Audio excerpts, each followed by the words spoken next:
Jezabels, Hayley and Nick sind neben mir. Ever forget something at home you wanted to take with you to a festival? Oh dear. We forgot a guitar. Once we did forget a guitar, actually. A guitar? Wow, but this is very necessary for an This is not like sun cream, and it's not like a hat. You know, it's like something you really need. And yeah, we forgot that once. Also die Jezabels, Nick hat schon mal eine Gitarre vergessen, die er eigentlich mitbringen sollte zu einem Konzert. Und ja, das ist nicht so wie eine Sonnencreme, die man hier auf dem Melt-Festival mal vergisst. Nee, das ist ein bisschen schwieriger. So you finally arrived here and you had, even though it's a Sunday, a very stressful day because you had to perform on the main stage, which I think is always a hard business, having a huge stage under your feet, and then just short after you performed, going to a very intimate one with, I don't know, 20 people inside at the Converse Black Box. Yeah. So what was the thing you liked more? Ooh. Oh, different. They're different. It wasn't too stressful though, strangely. It seemed to run very smoothly, the whole thing, which is good. Yeah, But, we had a great time on both stages. Yeah, big and small. There's good things about both, and there's bad things about both. But there's mainly the good things that I focus on. So let's focus on the big one, on the Melt main stage today, because I just saw you performing there and the sun was shining. It was perfect. It was a bit romantic. We had a way. moment. We had a romantic moment in one of our songs, City Girl, where the sun came out from the clouds and shone on the mirror balls, which until then I did not know were there. And I was like singing out to the sun, and it was really romantic. Also es gab einen sehr romantischen Moment bei The Jezabels live auf der Hauptbühne. Die Sonne schien und das sind ja diese riesigen Disco-Kugeln hier beim Melt-Festival und die Sonne schien direkt auf die Disco-Kugel und dann strahlte das so zurück und das hat perfekt gepasst zu dem Song. Das war ein romantischer Moment at its best hier auf dem Melt-Festival. So sometimes if you're standing on stage, I don't know if it's the same for you like for me, but standing on such a huge stage always is kind of a small dream and it's not so real. It's always a bit surreal for me. I know if maybe you're more used to that, I don't know. But is this Not kind in of a Germany. surreal thing? That was surreal. That was incredibly surreal. I mean, even just something about these no, they're not cranes. They're Everyone's calling them cranes. But Are they're they? not cranes. We are they're- calling them cranes because we're not the best in English. So you have to tell us what is the real word for that. It's a mining machine. It's something that it's an rig? earth mover, perhaps. Earth mover. Yes, it is. It's a coal mover. Have you heard of the Bagger 228? No. Or it's one of the biggest versions of that ever made by man, and the Germans invented it. You have to look it up. It was incredible. Okay. It's the biggest thing I've ever seen in my life. But you know what? Those cranes actually are responsible for the lake. For the here. lake, yeah. Yes. Yeah. So they made the lake Oh, it's and the quarry. Yeah. yeah. right. So that's why they are here. They are still here. It's an open air museum. So What I was trying to say is it's the most beautiful festival I've ever been to. Yeah. Yeah. there's nothing like this in Australia. Nothing. No, it's too much of a safety risk. Very strict rules in Australia. Like, you just get shut down if you do anything dangerous. So people could climb on that, or people could drown, or anything like that. Just means no festival. So, but this means no fun. Yeah, it's a little different to here. Okay. Also in Australien, passt auf, in Australien würde sowas wie das Melt-Festival nicht funktionieren mit solchen großen Kränen. Da könnten Leute drauflaufen, sie könnten runterspringen. Im See hier direkt am Melt-Festival könnten sie ertrinken. Also no risk, no fun. So funktioniert es in Australien. Da wagt man sich quasi nix und darum ist sowas hier, wie man es auf dem Melt-Festival erlebt, in Australien überhaupt gar nicht möglich. Is there something else very different except for this, of course? But if you just compare festival visitors and the festival scene, because I think in Germany there are lots of festivals now, and also a lot of international guests. For example, we do have lots of people from the UK here, from the Netherlands, from France. So they are really attracted to that. So is there something? What is the festival scene like, for example, in Australia? Well, I mean, it's sort of similar. There's a lot of festivals in Australia. They just tend to be sort of put in the middle of a big grass field with no sort of not as much scenery, I guess. There's a festival called Splendor in the Grass, which is a lot of fun, and you get to sort of almost do like a bushwalk between stages through the bush, and there's a lot of beautiful scenery. So that's changed back to its old Yeah. camping site now, so it's different. So there's no fun anymore. No more fun. It's was in too risky. It's in It was too Byron risky. Bay, which is kind of beautiful, but it's not on an amazing site. Yeah, it's just Hard. they're pretty similar. I mean, I think Germans and Australian crowds are like pretty similar. It seems similar. More people were wearing their shirts. Okay. there. A lot of Australians tend to not wear their shirts. Yeah, but this is because it's much hotter than here. I guess. Yeah. Well, this is true. That yeah. might be the reason. True. But for example, because here in Germany, we really just recognize, of course, now we are starting to recognize the Jezabels, now with the album Prisoner and the few EPs before. But if we think of Australian music, we always think about electronic music. For example, yeah, we really do. Like which artists? Yeah, for example, you got Juggernauts, for example, is a band we think are Like Art vs. Science?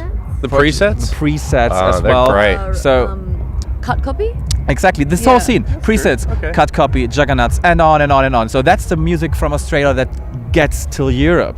So, Well, that's because but, you but guys is there more? Is there have- more? You guys are pretty big on that kind of electronic music over here. It's like, it's a very European thing. Yeah, okay. So it's a very small subculture in Australia, but it's bigger over here. So you've heard of the electronic stuff probably from everywhere, right? I wouldn't think we're a very European band. I'm surprised we're here.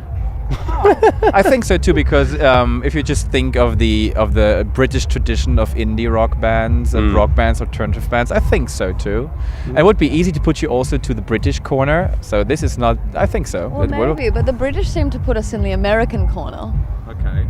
The Americans think we're Australian, and we sort of don't really We don't belong anywhere, unfortunately. mix. I mean, it depends on the song, really, doesn't it? Some of them sound a bit American, some of them sound a bit more Celtic or European or something. So yeah, we're a bit of a hodgepodge. What would you call it? Hodgepodge, a melting pot. A melting pot. Wow, pot. cheesy. Okay, also, ja, wenn man mal danach fragt, in Australien, da gibt es ja eigentlich nur so, also das nehmen wir hier wahr in Deutschland, ja. Wir nehmen die elektronischen Bands wahr, wie zum Beispiel Juggernauts, Presets, Cut Copy, alles Bands aus Australien und so Indie-Kram, Alternative Rock, wie es zum Beispiel Jezabels machen, das ist bei uns, ehrlich gesagt, nicht so groß im Moment.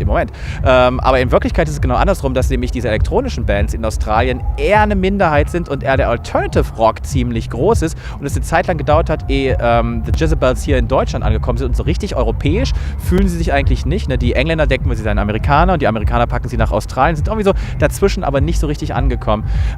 Actually, we saw you performed this very intimate gig over there at the Converse box for around 20 people, and after you finished, there were some fans standing at the stairs, wanted to have some autographs, wanted to talk to you. So there are people accepting you. There are fans coming up. So what kind of feedbacks do you get by, for example, German fans? You performed a few times in Berlin, for example. So there must be some kind of communication. There must be kind of feedback. Definitely, yeah. I mean, last time we were in Germany, we played 5 shows. We did this is going to be hard. Berlin, Frankfurt. You don't have to name them all. No. But I mean, they're all such wonderful places. I want to name them all. But we did Munster and Cologne. Yeah, Those 5 places. Yeah. And every time we try and sell our merch, you know, shirts or CDs or everything, and it's a great opportunity to talk to the German people, and it's great. As a kind of what that signifies is this is actually the only European country apart from the UK, if you count that we've actually done like an extensive tour of, like a national tour where we've done a bit of in America, UK, a lot in Australia, but Germany is the one out of, like, say, France, Austria, we've only done one sort of capital city show in the rest, so for some reason we seem to have an affinity with Germany, and I'm not sure if it's an Australian-German affinity as much as just us and Germany affinity, but yeah, it's definitely one of our favourite places to tour. I think maybe it is because female singer in alternative rock bands are, for Germans, for example, very seldom. Usually you do have lots of male singer, and it's a bit more harder. Yeah. I don't want to drop names like Rammstein or stuff like that, but usually it is harder. Sure. So it really appears, you do have kind of an exotic touch because of Hayley singing in front. It really is the thing. Maybe that's why we really love the Jezabels. That's why we accept you that much. I don't know what the fans are talking to, what the fans are saying to you. What do they say? I don't know. They say very kind things. We discovered something called what we call the German compliment, which is we find that Germans, and I love it. I absolutely love it. But every generally the Germans are very, very frank in the sense they say, that was a great set, but I noticed the mistake you made in the second song. Yeah. And this is something that is so only mean. happens in Germany. It's known among other bands as well. The German compliment. Oh yeah. You were much better last time, but it was pretty good this time. I think this is amazing. I love this. This means you know they're being honest with you, Well, it's a right? critical nation. Isn't That it? means they're paying can't. attention. It means they're paying attention to me. I think it's great. I love it. Yeah. Es gibt ein deutsches Kompliment. Es gibt ein deutsches Kompliment und zwar ist es so, nicht nur die Jezabels haben das mitgekriegt, auch andere Bands haben es den Jezabels aber schon erzählt. Deutsche Konzertbesucher zum Beispiel sagen nach einem Konzert gerne zur Band, das war super, tolles Konzert, aber da war ein Fehler im zweiten Song. Ich habe das gemerkt. Oder noch so eine Art ist zum Beispiel zu sagen, also beim letzten Mal wart ihr echt ein bisschen besser. Aber es war toll heute. Das ist das deutsche Kompliment und das sollte man vielleicht, ich weiß nicht, ich finde es nicht so gut, aber die Band findet es irgendwie gut. I think it's a bit weird, but you know what? I talked to a band called Citizens from the UK and they told me that they receive letters by German fans during a concert thrown on stage. Oh. And then for example, there were a few letters about, yeah, I think this is really great, but I think you should change your your background singers because they don't sound that good. Well, a German guy told me that when we told them about the German compliment, he said, I think that's because we're brought up to always compliment, then give the criticism, then compliment again. It's like this politeness, but you feel the criticism is also important. Yeah. And it's kind of a tradition in some people's families to bring you up to say that here. So they all do it and it's so funny. It's great. Okay, so I think I just then it's now it's my turn to make a not German compliment. Sorry for breaking that rule, but I think it was just a good, it was a real good concert today. Oh, thank you. Thank you very much for that, Jezabels. Thank you. Thank you very much.